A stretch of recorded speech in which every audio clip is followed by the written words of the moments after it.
بسم الله الرحمن الرحيم. يا أيها المزمل قم الليل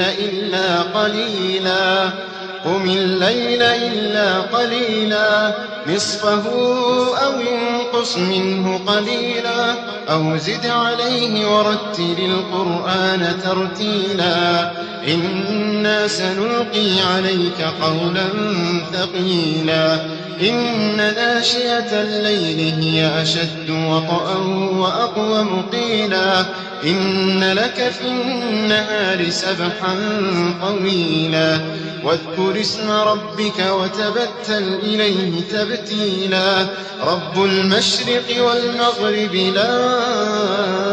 إله إلا هو فاتخذه وكيلا رب المشرق والمغرب لا إله إلا هو فاتخذه وكيلا واصبر على ما يقولون واهجرهم هجرا جميلا وذرني والمكذبين أولي النعمة ومهلهم قليلا إن لدينا أنكالا وجحيما وطعاما ذا غصة وعذابا أليما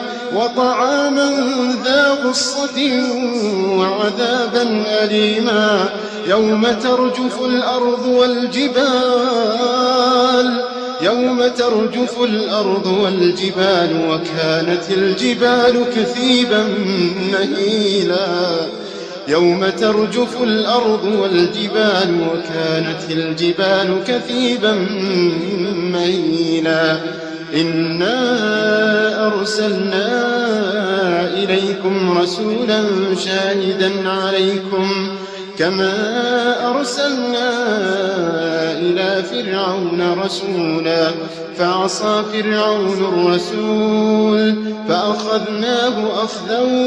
وبيلا فكيف تتقون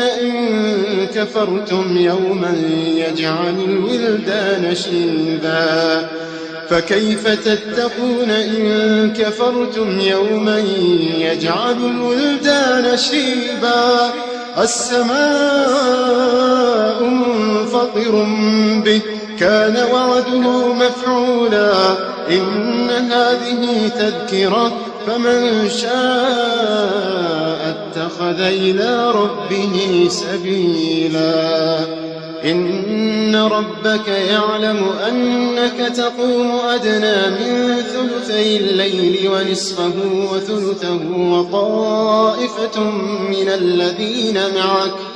والله يقدر الليل والنهار علم أن لن تحصوه فتاب عليكم فاقرؤوا ما تيسر من القرآن علم أن سيكون منكم مرضى وآخرون يضربون في الأرض يبتغون من فضل الله وآخرون يقاتلون في سبيل الله فاقرؤوا ما تيسر منه وأقيموا الصلاة وآتوا الزكاة وأقرضوا الله قرضا حسنا وما تقدموا لأنفسكم من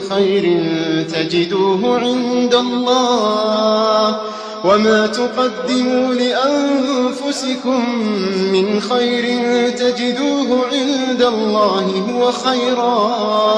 هو خيرا وأعظم أجرا واستغفروا الله إن الله غفور رحيم.